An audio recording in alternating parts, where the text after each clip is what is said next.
Done, शुरू करें अगला क्वेश्चन। चलो, तो क्वेश्चन नंबर में आते हैं हम 49। क्वेश्चन नंबर 49 पे आओ। 47, 48 करने के बाद 49। 49 में क्या है? Prepare cash flow statement from the balance sheet of लीवा limited as at 31 March 2020। Equity and liability. Equity and liability में शेयर कैपिटल, देखो यहाँ भी वही कहानी है 2020 और 2019।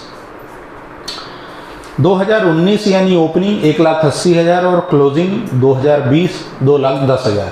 30,000 से बैलेंस बढ़ गया है, और 30,000 से बैलेंस बढ़ने का मतलब है तुमने शेयर इशू किए। ये फाइनेंसिंग एक्टिविटी में क्या होगा? प्लस होगा। उसके बाद reserve and surplus notes to accounts में दिया है, इसको हम प्रॉफिट के रूप में इस्तेमाल करेंगे। यहीं से हमारे क्वेश्चन की शुरुआत होगी। उद्गम स्थल है ये कैश फ्लो स्टेटमेंट का, रिजर्व एंड सरप्लस में। नीचे जा करके हमेशा नोट्स टू अकाउंट्स चेक करना कि surplus that is balance in statement of P&L है क्या, क्योंकि surplus that is balance of P&L, यहीं से कैश फ्लो स्टेटमेंट की शुरुआत होती है। फिर आए हम नॉन करंट लायबिलिटी में, तो लॉन्ग टर्म बोरोइंग है, पहले भी 1.5 थी, अभी भी 1.5 है। 1.5 पहले भी थे, 1.5 आज भी है, 1,50,000 पहले भी थे, आज भी है, कोई चेंज नहीं है, तो इसका कोई इम्पैक्ट नहीं होगा। फिर करंट लायबिलिटी में ट्रेड पेबल है, पहले 27 अब 75, 27 और 75, इसका इम्पैक्ट आएगा। और तुम्हारे ट्रेड पेबल क्या हुए हैं? इंक्रीज हुए हैं, इंक्रीज हुए हैं यानी प्लस होंगे। उसके बाद फिक्स्ड एसेट्स में टेंजिबल एसेट गिवन है 252, 2,52,000 की पहले थी, 294 की अब है, यानी ये भी तुमने परचेस की है, और परचेस करोगे तो माइनस होगा किसमें? इन्वेस्टिंग एक्टिविटी में। फिर नॉन करंट इन्वेस्टमेंट है, पहले 18 के अभी 48, ये भी बढ़ गए। बढ़ने का मतलब क्या है कि तुमने परचेस किया है, और ये भी माइनस होगा कहाँ? इन्वेस्टिंग में। यानी गांठ बांध के रख लो कि नॉन करंट एसेट यदि इंक्रीज हुई है तो इन्वेस्टिंग में ही जाएगी, इंक्रीज होगी तो प्लस, डिक्रीज होगी तो इंक्रीज होगी तो माइनस, और डिक्रीज होगी तो प्लस, क्योंकि हम मान लेंगे कि हमने सेल कर दिया। लेकिन छुप छुप के मिलने का मजा आता है, ये तुम्हारा अनुभव है, जाना तो ऐसा कि आएगा, है ना।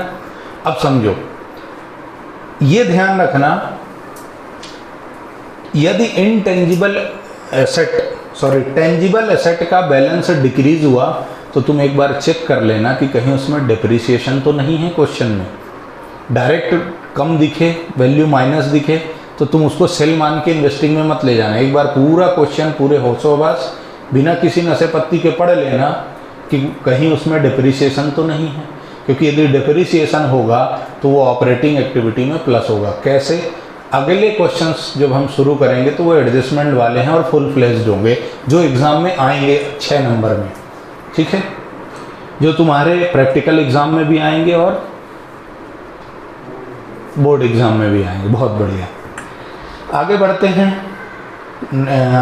करंट एसेट में देखो, करंट एसेट के अंदर तुम्हें करंट इन्वेस्टमेंट दिया है मार्केटेबल, तो करंट इन्वेस्टमेंट यानी मार्केटेबल यदि लिखा है तो वो होता है कैश इक्विवेलेंट का पार्ट। उसको तुम कैश फ्लो स्टेटमेंट में ओपनिंग क्लोजिंग के लिए यूज़ करोगे, बस, वो तुम्हारा कहीं भी कोई ट्रीटमेंट नहीं होगा। उसके बाद इन्वेंट्रीज में देखो 24,000 और 1,07,000, यानी बैलेंस बढ़ा है तो माइनस होगा। फिर ट्रेड रिसीवेबल 17,500 और 40,000 इंक्रीज हुआ, बैलेंस माइनस होगा। कैश एंड कैश इक्विवेलेंट तुम्हारा पहले है 9,500 और मार्केटेबल सिक्योरिटी है तुम्हारी 60,000, यानी टोटल कैश इक्विवेलेंट कितना हो गया? 69,500 और closing cash and cash equivalent कितना है? 24,000 प्लस 54, 24 प्लस 54 दोनों मिला के, करंट इन्वेस्टमेंट और कैश एंड कैश इक्विवेलेंट दोनों मिला करके डिफरेंस जो आएगा वो कैश फ्लो स्टेटमेंट का आंसर निकलेगा। चेक कर लेते हैं, ठीक है। चलो बनाना शुरू करते हैं।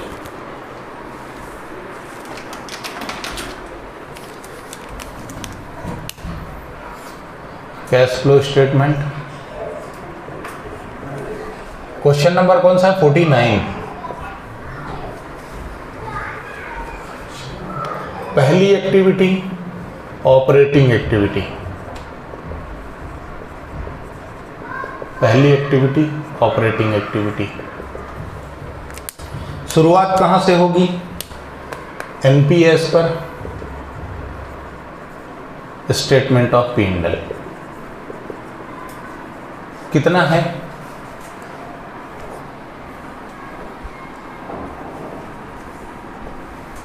ओपनिंग और क्लोजिंग दिया है ना, 1,32,000, 1,32,000 minus 24,000, I think 1,08,000, 1,08,000 add.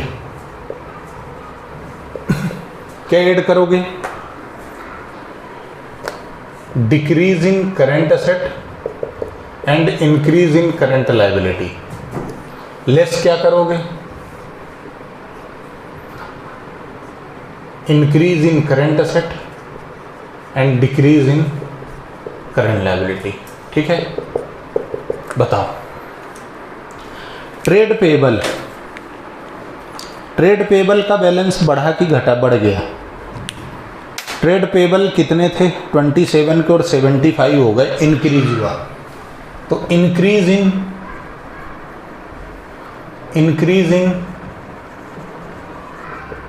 Trade payable कितना है? क्लोजिंग में कितना है? 75 ना, 75 माइनस 27, बताओ कितना आएगा डिफरेंस? है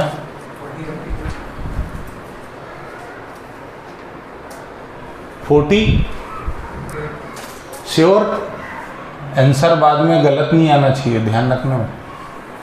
फिर अपन फिर शुरू करो ABCD, उससे बढ़िया एक बार चेक कर ले। चलो अगला क्या है? करंट लायबिलिटी में इसके अलावा कुछ भी नहीं है, तो करंट एसेट पे आ जाओ और करंट इन्वेस्टमेंट को छोड़ दो क्योंकि उसके ब्रैकेट में मार्केटेबल लिखा है। फिर आओ इन्वेंट्री पे। इन्वेंट्री का क्या है? 24 से 1 7 हो गई। इंक्रीज इन इन्वेंटरी 1,07,000 माइनस 24,000, कितना आएगा आंसर?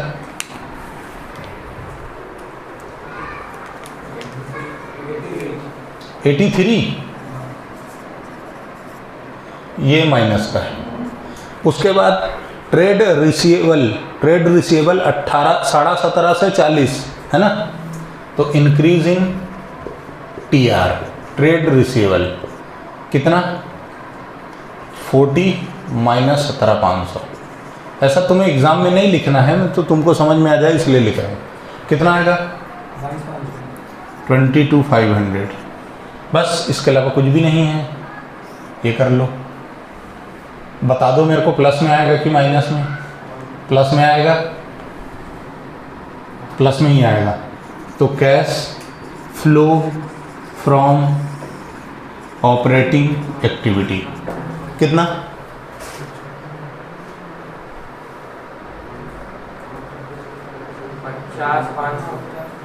50,500 प्लस का। ठीक है, ये पहला हो गया काम। दूसरे की शुरुआत करते हैं हम, investing activity.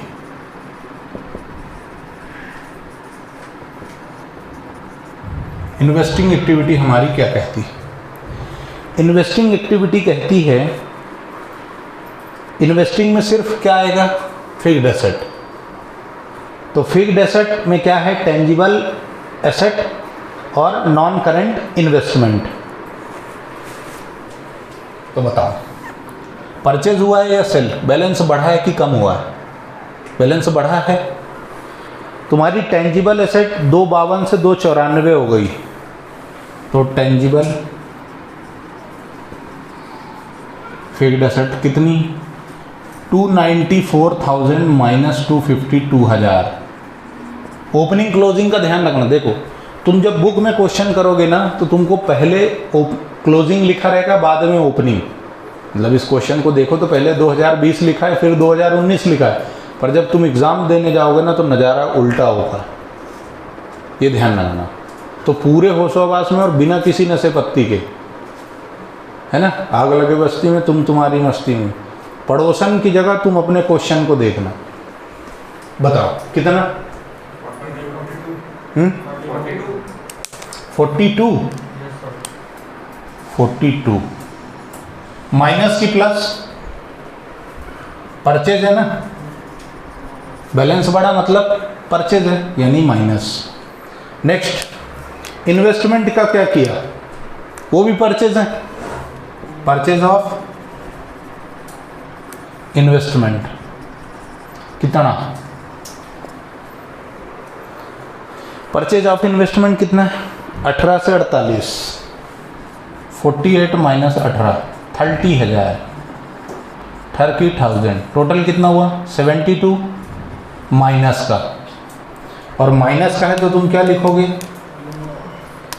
Cash used in investing activity, ठीक है, cash used in investing activity बराबर है। थर्ड एक्टिविटी, नहीं ऐसा नाराज नहीं होते बेटा, फाइनेंसिंग एक्टिविटी। फाइनेंसिंग एक्टिविटी क्या कहती है वो बताओ। इशू ऑफ शेयर, तुमने शेयर कैपिटल इशू कर दिए, इशू ऑफ शेयर कैपिटल कितना 180 से 210 यानी 30,000, इसके अलावा और कुछ भी नहीं है, इसके अलावा और कुछ भी, देख ले बेटा ये कंघी कर ले, रिजल्ट वाले दिन कंघी करने लायक रहेगा तो बताना। प्लस का है तो क्या होगा, cash flow from financing activity, cash flow from, क्योंकि आंसर प्लस का है। अब तुम नेट निकाल लो, नेट इंक्रीज या डिक्रीज चेक कर लो, 50,500 और 30,000 यानी टोटल प्लस में कितना है 85,500, माइनस में कितना है 72,000, तो कितना है 8,500 है ना। और डिफरेंस चेक करो, नेट इंक्रीज प्लस में आया इसलिए net increase in cash and cash equivalent 8,500। अब चेक कर लो ओपनिंग कितना है, opening balance cash and cash equivalent का कितना है 9.5 और 60, 9.5 प्लस 60 कितना 69,500। क्लोजिंग बैलेंस कितना है कैश एंड कैश इक्विवेलेंट का 24,000 और प्लस 54, टोटल कितना हुआ 78,000। इन दोनों का डिफरेंस क्या 8,500 है कि ज़्यादा है 78 है श्योर, तो है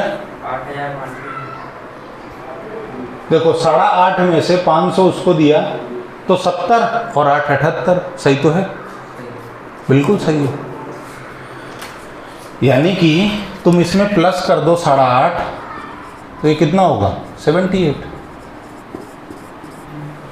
बराबर सही आया ना आंसर। चलो आगे बढ़े, या किसी को कुछ लिखना है इसमें से, किसी को कुछ पूछना है, sir no study no problem, कोई समस्या नहीं है ना। आगे चलें, एक क्वेश्चन और लिख रहा है बेटा, बहुत बढ़िया।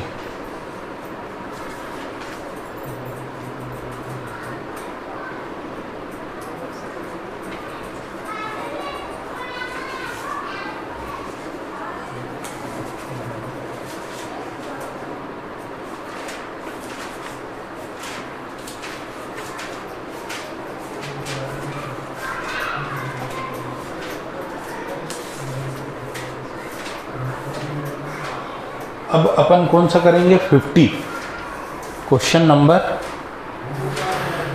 50 करेंगे ना।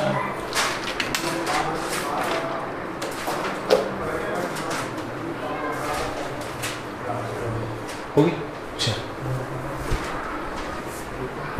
क्वेश्चन नंबर 50 निकाल के पढ़ो बेटा।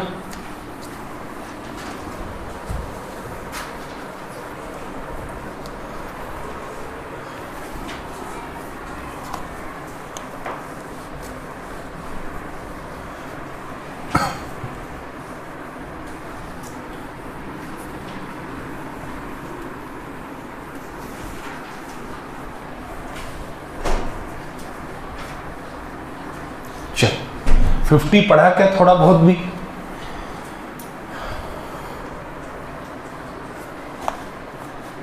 देखो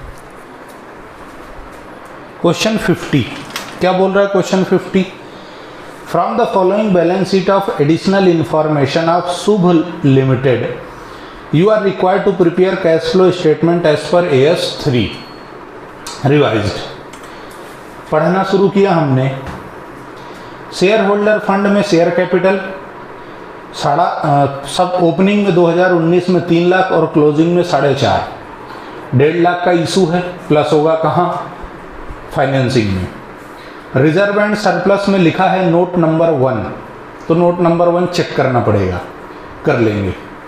फिर आए हम करंट लायबिलिटी में, शॉर्ट टर्म बोरोइंग से बैंक ओवरड्राफ्ट है और ट्रेड पेबल है। बैंक ओवरड्राफ्ट का ट्रीटमेंट फाइनेंसिंग एक्टिविटी में ही होता है। यदि बैलेंस इंक्रीज हुआ होगा तो प्लस और डिक्रीज हुआ होगा तो माइनस। बहुत पहले यानी आज से 2 साल पहले तक बैंक ओवरड्राफ्ट को कैश इक्विवेलेंट का पार्ट माना जाता था, अब नहीं माना जाता, अब उसको कैपिटल का हिस्सा माना जाता है, तो अब फाइनेंसिंग में ही आता है वो। उसके बाद एसेट में आए, नॉन करेंट एसेट में फिक्स्ड एसेट्स पहले 2 की थी, अभी 480 हो गई, यानी परचेस किया है, और परचेस किया है तो इन्वेस्टिंग एक्टिविटी में माइनस। करंट एसेट में इन्वेंट्री है, ट्रेड रिसीवेबल है, कैश एंड कैश इक्विवेलेंट का डिफरेंस कितना है? 85 और 130, दैट मीन्स 45,000 तुम्हारा प्लस में आंसर आना चाहिए इस क्वेश्चन में। आगे तुम्हें नोट्स टू अकाउंट्स में बैलेंस ही दिया है स्टेटमेंट ऑफ P&L का, यहीं से शुरुआत होगी। एडिशनल इंफॉर्मेशन में है income tax paid during the year, dividend paid during the year, interest on bank overdraft for the year. शुरुआत करें। इनकम टैक्स से संबंधित कोई डाटा दूसरा भी दिया है क्या? नहीं दिया है, नहीं दिया ना? हाँ, चलो शुरुआत करते हैं। अब क्वेश्चन अपने हाईएस्ट वैल्यू की ओर बढ़ रहा है। Question number 50, cash flow statement बराबर कैश फ्लो स्टेटमेंट। पहली एक्टिविटी ऑपरेटिंग एक्टिविटी,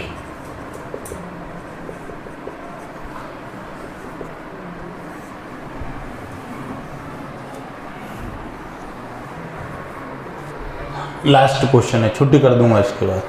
हाँ, नहीं तो कुछ तो घड़ी देखेंगे, कुछ कांच में चेहरा देखेंगे, फिर बाल जमाएंगे, सब दिखता है मेरे को यहाँ पर लिखोगे NPS पर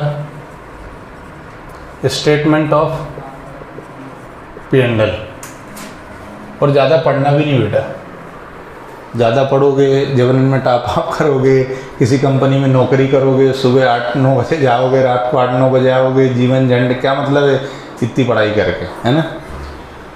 मेरे जैसा देखो, जब पढ़ाना होता पढ़ा लेता हूँ, जब छुट्टी मारना, कभी टॉपर रही नहीं अपन जीवन में, है ना?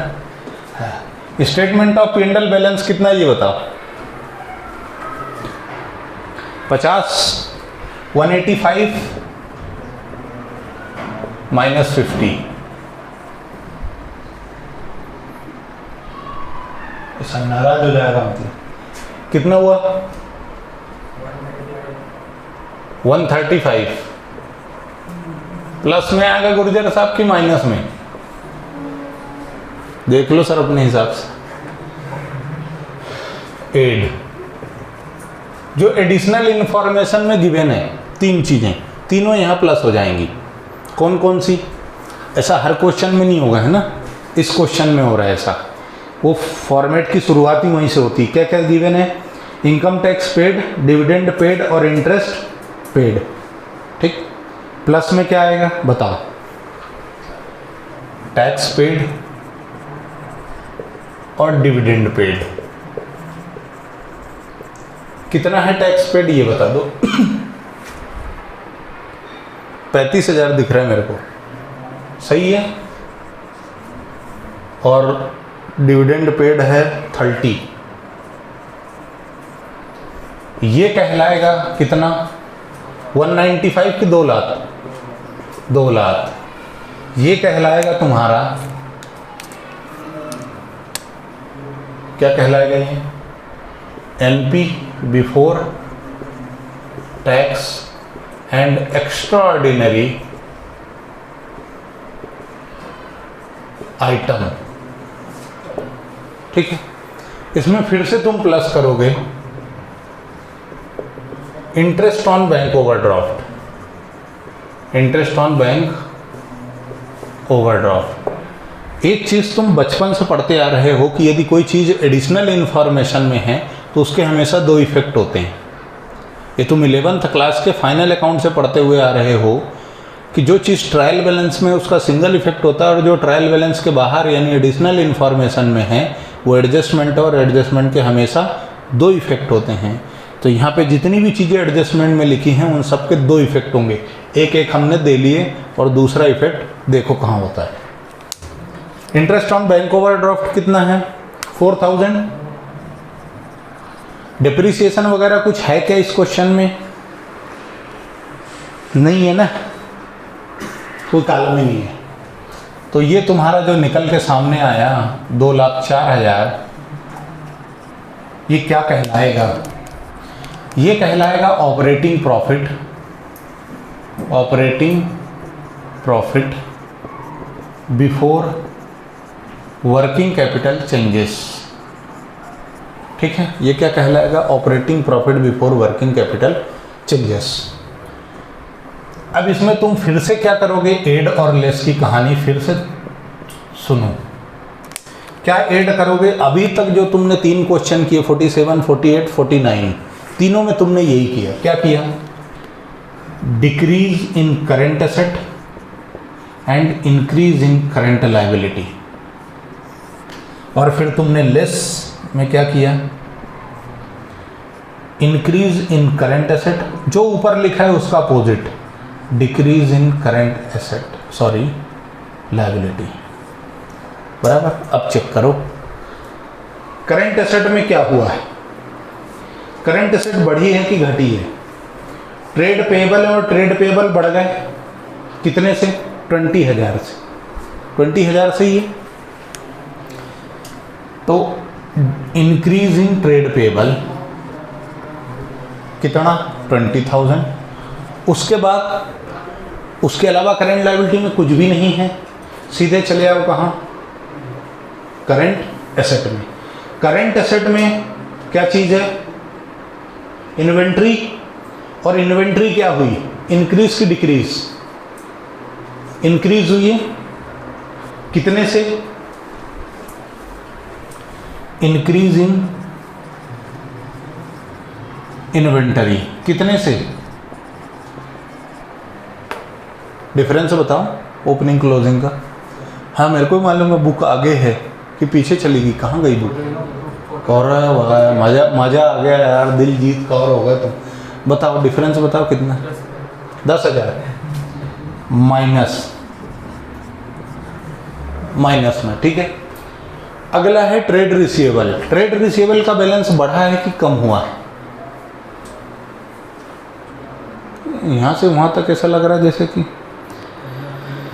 मैं ही देख लेता हूँ। तुम्हारी निगाहों को तकलीफ दोगे, नाजुक आँखों की पलकें यदि झपकाओगे तो दर्द होगा, और दर्द होना नहीं चाहिए। 30,000 डिक्रीज इन ट्रेड रिसीवेबल 30,000 का। इसके अलावा कुछ है क्या इसमें? करंट एसेट भी खत्म, करंट लायबिलिटी भी खत्म। तो ये आ गया बेटा। इसको लिखते हैं हम कैश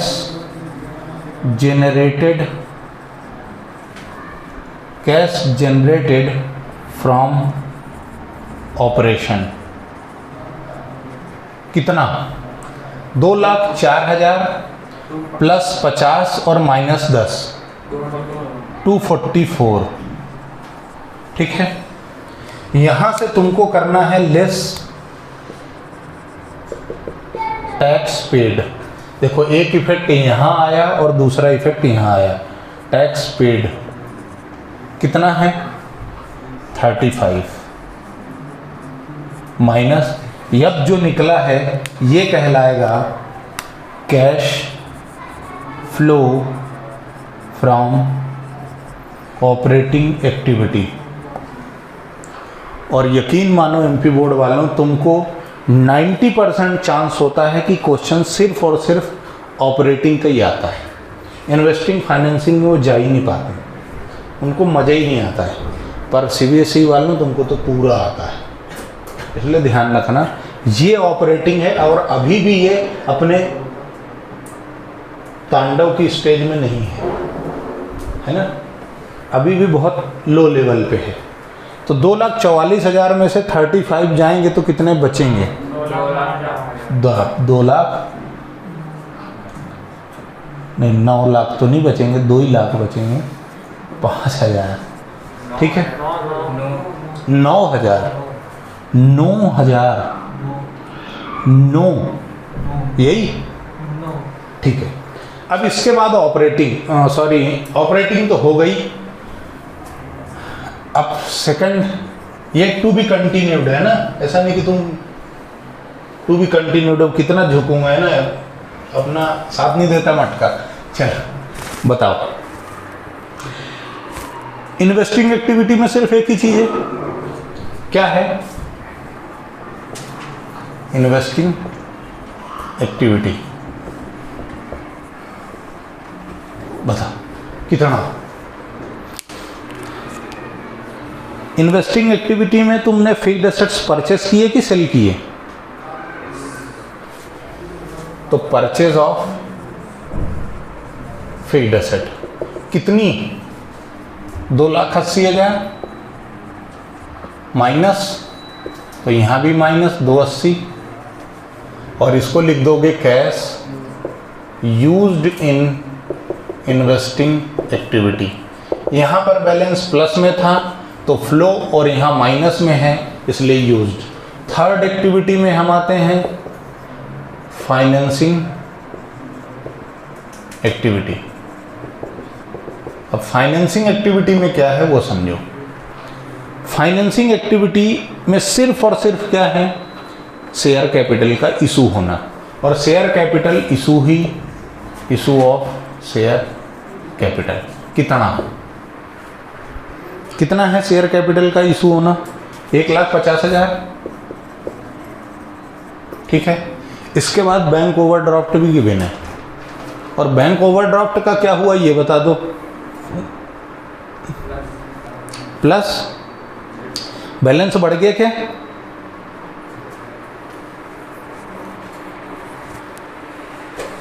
बैलेंस बढ़ गया क्या कि कुछ हुआ ही नहीं? बैलेंस चेक करके बताओ यार तुम लोग, देख के ऐसा मतलब ऐसा मत करो यार। चलो तब तक ये काम कर लेते हैं हम। डिविडेंड पेड, डिविडेंड पेड कितना है? डिविडेंड पेड है 30,000, माइनस होगा, और माइनस होगा तुम्हारा interest on bank OD. Interest on bank OD कितना है? 4,000, ये भी माइनस होगा। इनके भी 2 इफेक्ट हो गए। अब बताओ इसके अलावा भी कुछ है क्या? इसके अलावा कुछ भी नहीं है, तो कितना? ये प्लस में ही आएगा, तो cash flow from financing activity कितना? 1,16,000। बस नेट निकाल लो। नेट इंक्रीज ही आएगा, increase in cash and cash equivalent कितना है? 2,09,000 प्लस करोगे 1,16,000, और इसमें से माइनस कर दोगे 280, तो यहाँ कितना बचा? 45 प्लस का। इसमें तुम प्लस कर दो opening cash and cash equivalent, जो भी होगा तो तुम्हारा बैलेंस आ जाएगा closing cash and cash equivalent. ठीक है, जो भी होगा तुम्हारा आ जाएगा आंसर, चेक कर लेना तुम। ठीक है, यहाँ से हमारी गाड़ी समाप्त होती है। कल कारवां हम आगे बढ़ाएंगे। इसमें कोई डाउट है तो तुम मुझे बता दो, और नहीं है तो मैं धन्यवाद प्रेषित करता हूँ। लेना है तो लो, नहीं लेना तो भी कोई बात नहीं है, तुम्हारी मर्जी। ठीक है।